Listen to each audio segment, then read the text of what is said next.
So I love the arts. I've always loved the arts. But my friends in high school, Pastor Tim's son, Isaiah and Tim, they were both my friends. And then our group of friends, Courtney, Sydney, Jordan, I knew they would go and they would always tell me about it. And so one day I went with them after school.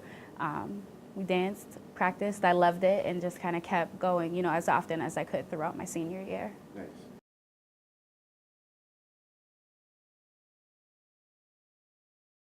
Yeah. So it was like, it's a church and we're doing hip hop. How does that fit in? How censored, how structured. But I remember getting there and it was just such a relaxing, peaceful environment.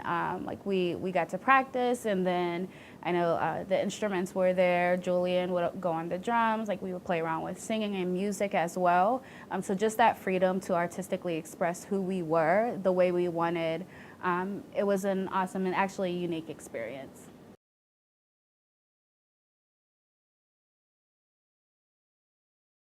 Because no one was doing it. And I think even though we were at the stage where we hungered for just kind of like that raw hip hop, those raw lyrics, we didn't get the messages that we needed to be better. And I feel like that's what even united us as friends. Like we were in our own space, had our own thing going on, but we all knew that we were destined for greatness, so to speak, and we were going somewhere. So just having the positive messages through music and dance, having that space for it. Again, there was nowhere else like it.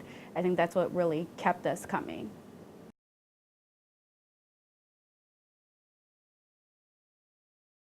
I think it's okay to be who you are, like at the core. If your artistic expression comes out as weird, or comes off, as weird or being silly, whoever you are, how you express yourself, like that's okay and that's something you can be confident in because that's not the message we get outside.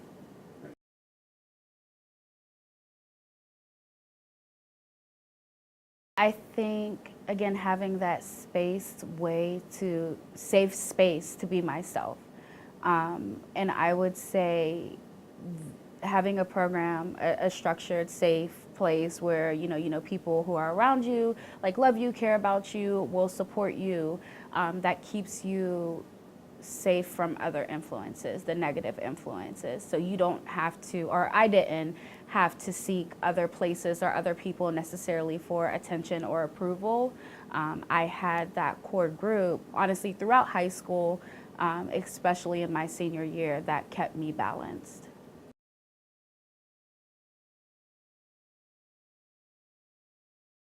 KRUNK is something that brings us all together because actually life has taken us in different ways. Um, I think that this is an experience that all of us can look back on and smile at, and just kind of relish in the moment of positively sharing this experience together. Um, I think that friendship is just so unique because even going back to Kappa, when there was a performance, like we would get together as like the Kappa KRUNK crew, and we would have our like routine together, and we would have a spot where it's not that necessarily others were outsiders, even though they were, but we were just that core group that no matter where, no matter what, we can come together at any time because of this common experience.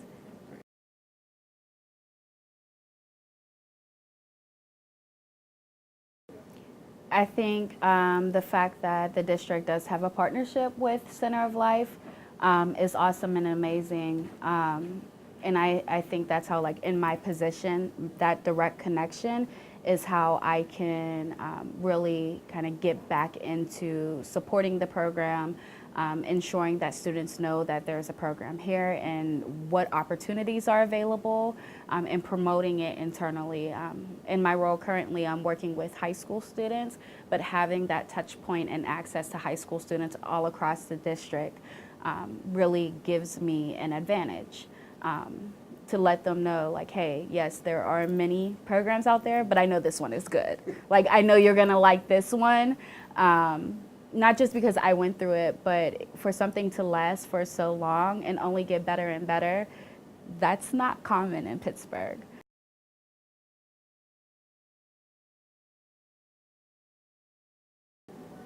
I think ultimately